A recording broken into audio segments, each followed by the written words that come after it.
Ce que ton combattant préféré dit de toi, épisode 10. Juste avant de commencer, vous connaissez la musique, le petit like en commentaire. Plus n'hésitez pas à vous abonner, on est bientôt à la monétisation, enfin du moins bientôt à la moitié, mais continuez comme ça on aura l'argent, parce que il faut qu'on soit pété de thunes. Bref, du coup, comme je disais, on va commencer avec Cyril Gane. Cyril Gane, si t'es fan de Cyril Gane, tu es un Français pur et dur. Je ne comprends même pas comment est-ce que les gens ne sont pas fans de Cyril Gane. Ce mec est trop sympa.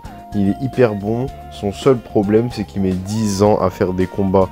Son dernier combat c'était en décembre 2024. Et si on prend son combat juste avant, c'était en septembre 2023. Frérot, est-ce que tu peux combattre s'il te plaît? On en a marre d'attendre 1 an, 2 ans entre chacun de tes combats. Mais Cyril Gane quand même, ça reste un bonhomme, ça reste un très bon combattant. Dans son dernier combat contre Volkov, avec le pied pété, il a quand même réussi à faire une très belle performance. Bon, Volkov a gagné le combat, mais quand même, sachant que Cyril avait le pied pété, au final Cyril l'aurait arraché. Mais bref, les fans de Cyril Gane, si je devrais dire quelque chose sur vous, c'est que vous êtes des Français et que vous êtes des GOAT, parce que les mecs qui sont fans de Cyril Gane actuellement, la plupart sont partis à partir du moment où il a perdu contre John Jones. Tout le monde le critiquait, disait que c'était une fraude, etc. Et les vrais fans de Cyril Gane, c'est que ceux-là qui sont restés justement jusqu'à son combat contre Volkov. Et c'est que nous, justement, les vrais fans de Cyril Gane, qui était là à le soutenir, à lui dire que non, il n'est pas niqué, etc. Il n'est pas nul maintenant. Et comme on a pu voir avec Volkov, même avec un pied qui ne fonctionnait même plus, avec un pied totalement fracturé, il a quand même réussi à faire un combat à égalité. On passe à Jamal Hill. Alors lui, la putain de raclure, le mec qui n'a pas assumé qu'il a perdu contre Alex Pereira. Frérot, à partir du moment où tu t'es fait attraper, ça y est, ne nous dis pas ouais mais non, en vrai c'est parce qu'il y a eu pause, du coup c'est bon, t'as perdu, c'est pas grave, ça arrive, c'est Alex Pereira, mais arrête de chialer. Bon, les fans de Jamal Hill, je vais rien dire sur vous parce que ce mec n'a pas de fans, je comprends même pas les gens qui sont fans de lui. Je dis pas qu'il faut le détester, hein, même moi je trouve que c'est un bon combattant, tu vois, je l'aime bien, mais je pense pas qu'il y a des fans de Jamal Hill. Ou si là il y a quelqu'un qui regarde cette vidéo et que t'es fan de Jamal Hill, bah frérot, manifeste-toi dans les commentaires, je sais pas, mais franchement j'ai aucune idée de ce que je peux dire sur toi. Personnellement je n'ai aucune vision de qu'est-ce que tu pourrais être, à part peut-être que t'es noir et que du coup tu soutiens un noir, aucune idée. Mais sinon Jamal Hill, bon frérot, ça dirait d'arrêter de rager. Quand tu as perdu, ce n'est pas grave. On passe à Nassourdine Imavov. Nassourdine Imavov, le combattant middleweight le plus sous-coté de l'UFC. Ce mec il est trop fort chez les middleweight. Il est actuellement en train de faire une remontada de fou entre guillemets, parce que bon il avait perdu. Mais depuis sa défaite, enfin ou ses deux défaites, je sais plus, mais depuis qu'il a perdu, il est remonté en flèche. Et là, il a niqué tout le monde sur son passage, s'il te plaît.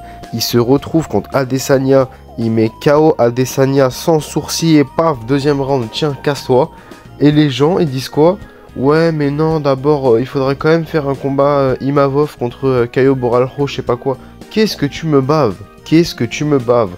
Imavov, il a rien d'autre à faire, là il attend et il prend son title shot, j'en ai rien à foutre. Je comprends pas les gens qui sont là, ouais Imavov, il faudrait d'abord qu'il combatte Caio Borralho, je sais pas quoi. Frérot, Caio, tu le mets contre Imavov, Imavov il le bousille au premier round, il n'y a même pas de question à se poser. Si tu mets Caio contre Imavov, Imavov va le bousiller. Les gens sous-cotent trop Imavov, ils pensent trop que ce mec est pas ouf, etc. Imavov il a mis KO Adesanya, s'il te plaît, il a arraché Allen, il a arraché Cannonier. Les gens ne sous-cotent trop Imavov et ça m'énerve. Et je dis pas ça en mode ouais, bandeur dagestanais, etc. Hein. Même moi, avant, j'étais un des premiers à sous-coter Imavov. Sauf que là, vas-y, je me suis rendu compte qu'il est beaucoup trop fort. Donc maintenant, j'assume. Mais je comprends pas, les gens détestent Imavov, ils veulent trop lui refaire faire des combats. Les fans d'Imavov, je pense que, soyons honnêtes, vous êtes des Français. Hein, soyons honnêtes, la plupart des fans d'Imavov, vous êtes des Français. Je pense qu'il y a aussi des Tchétchènes et des Dagestanais. Mais je pense que la plupart des gens qui sont fans de Imavov, on est juste des gens qui kiffent les MMA. On aime bien Imavov parce que c'est un Français qui gagne les combats en France et ça fait plaisir de voir un combattant français qui gagne tout simplement et qui est au top niveau. On passe au quatrième, Robert Whittaker, une des légendes des middleweight. Ce mec qui a arraché tout le monde et qui malheureusement est sur une pente descendante pas très belle à voir. Bon, quand je dis pente descendante, je dis pas non plus qu'il est en train de se faire arracher. Hein. Si on regarde ses 3 derniers combats, c'était Chimaev, Aliskerov et Costa. Il en a gagné 2 sur les 3. Mais quand je dis pente descendante, c'est qu'en gros, actuellement, il a un peu perdu contre tous les top middleweight, tu vois. Genre Adesanya, il a perdu contre lui. Dricus du Plessis, il a perdu contre lui. Chimaev, il a perdu contre lui. Le seul truc là qui serait cool à voir en vrai, c'est Whittaker contre Strickland. Je pense que ce serait une belle masterclass. Mais bref, les fans de Robert Whittaker, je pense que vous êtes les mecs les plus gentils justement du MMA. Parce que ce mec est trop sympa. il est trop... En fait, il est trop dans la positivité, il est trop gentil. Et je pense que les mecs qui kiffent Whittaker, vous êtes un peu pareil, tu vois, vous êtes des mecs chill, vous êtes ultra sympas, vous kiffez presque tous les combattants. Et genre vous, ça va, vous aimez pas rentrer dans des débats pour aucune raison, juste vous faites votre vie, vous êtes content. Et ça se voit quand Whittaker il s'est fait arracher par Chimaev, comment vous aviez la haine. Oh, vous deviez être dégoûté, force à vous. Franchement, j'avais un peu le seum aussi, mais j'étais content pour Chimaev. Mais bref, franchement, les fans de Whittaker, GOAT comme d'habitude. On passe au dernier combattant, Sean Brady ou Brady, je sais pas comment on dit son blaze. Ce mec, il est vraiment passé de ouais, je suis invaincu, etc. Ah merde, je me suis fait arracher par Belal Mohamed, tout le monde m'a oublié. Ah, paf, j'arrive contre Leon Edwards, je le foudroie. Et maintenant, bah, je suis encore oublié. Je ne comprends pas pourquoi les gens, ils dorment sur lui. Les gens sont encore en train de se dire que ce mec-là, il doit encore avoir un combat de plus pour avoir un title shot. Parce que lui, ce qui s'est passé, c'est que sa seule défaite en carrière, c'est contre le champion actuel, Belal Mohamed. Et le problème, c'est que les gens, ils se disent, ok, bah du coup, il mérite pas un title shot. Frérot, à partir du moment où tu es le numéro 1 de la division, je suis désolé, mais tu mérites un title shot. Il mérite son rematch contre Belal Mohamed. Et je pense honnêtement qu'il mérite plus que Shafkat. Parce que Shafkat, je n'ai jamais compris pourquoi ce mec est autant surcoté. Mais je pense que là, c'est ce qui serait parfait.